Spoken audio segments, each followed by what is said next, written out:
Time for a story about my favorite Jedi brothers. How you get so big to do food of this kind?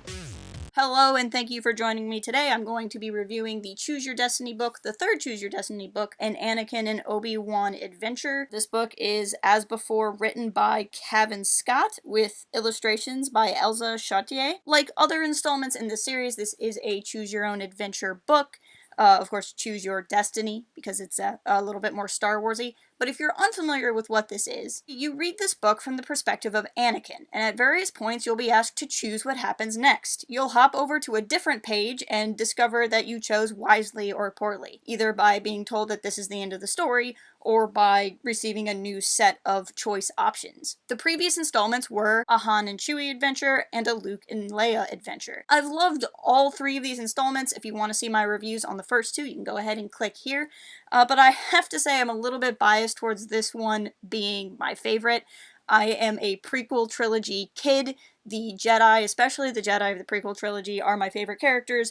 Yoda is my homeboy, and a whole bunch of this book is at least in part about him. So this was just right up my alley. Like, you could not have picked a better set of characters to make a story for me in this type of format, so I was really excited to read this. But beyond that, I really appreciated the story. As I said, I've read the other two. They're all good. But this one, I think, has done the best with the story branches, where I would be reading the story, I wouldn't necessarily know that I made the wrong choice for several choices. Like, it wasn't a, oh, dead end, keep going, dead end, keep going.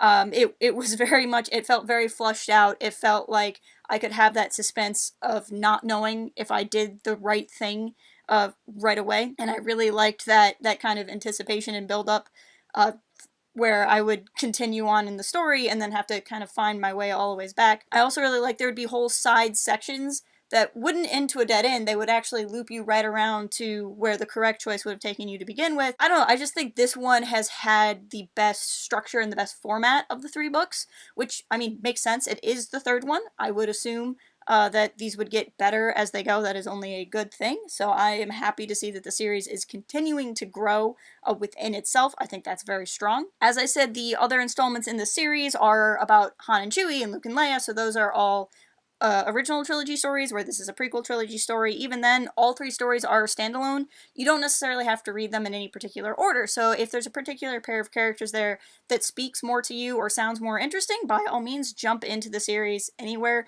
They're not numbered for a reason, because the reason is you can just read them however you want. So if this is more type of thing, then just go ahead and jump in now and start reading along. If you are a parent looking for a great starter book for your kids to get them into Star Wars or just reading in general, I highly recommend this book and the others in the series. Its interactive element is a great way to transition kids off of the tablet and onto a book page. It just makes things a little bit more engaging if that's the type of thing that might draw your kid in. If you are a kid at heart, like myself, there is plenty in it for you as well. I am a big fan, if you can't tell, I'm a big fan of the expanded universe, both Legends and current, and the Choose Your Destiny books are the best things to read if you like Easter eggs and finding little strange connections to things. Every time the team behind these books just manages to put more things in it. Honestly, I opened the book, I don't want to give you guys spoilers, like I want you to be able to enjoy the story for yourself, but basically the beginning of the book, like the very first page, there is a reference to a Jedi by the name of Bant Aaron. Bant Aaron came from Legends books that I read as a kid, and I think I actually, like, welled up when I saw her realized on the page for the first time. So these books do a good job of bringing in stuff from Legends canon. You can see the wheel as well on the back of the book. If that means something to you, great. If it doesn't, that's fine, but it is a reference to some very old, like, legend, like, really old guard, like, Legends material, as well as tying into things that we see in the current canon as well. If that's the type of thing that you're into, these are definitely good books for you. But beyond that, I just really liked the story. I love stories of Jedi in peacetime. This is set between Phantom Menace and Attack of the Clones, and without stories about Jedi in this time, what it's like for them at peace, we're never going to understand what it meant for the Jedi when they were at war. And the bond between these two Jedi is one of the most critical in the series. In fact, the bond between Anakin and Obi-Wan really is the heart of this. I mean, Anakin and Obi-Wan are brothers, and they fight like brothers, but they also have the potential to be able to work together like brothers. And that's really what this book explores. You see them at their best and you see them at their worst, again, depending on what choices you make as you go through the story. And so not only was it an experiment in learning more about them, but it was also a chance to kind of viscerally understand that relationship because you are having a direct impact on what's going on, which sounds kind of deep for what would be labeled as a kid's book, but I really don't like that moniker because they managed to do some really amazing things in this. Just, it happens to be accessible for kids is really what makes it a kid's book, because there's definitely some deeper stuff going on here. And in fact, the lighthearted moments within the book, as well as points where these two characters are in peril, it makes for a fun adventure, but it's this lighthearted adventure that's made stronger by the realization that it won't always be this way. Anakin is perfectly represented throughout the story at this still innocent phase of his life, while being able to recognize the tidings of what's to come down the road. And no discussion on any of these books would be complete without talking about the art. This book is no exception to that. I absolutely loved all of the art pieces. In fact, the reason why I wanted to make sure I caught every branch is you don't want to miss out on an image.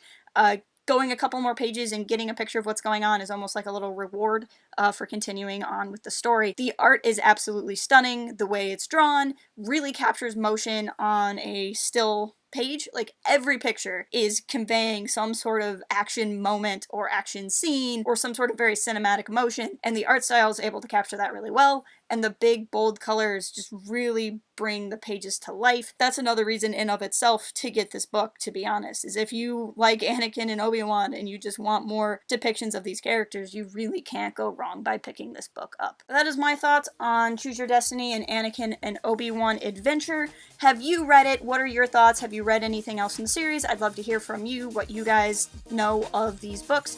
If you haven't already, please follow us on all of the socials, and please consider hitting up the author and the artist on their social media accounts as well, and just let them know how much you enjoyed it.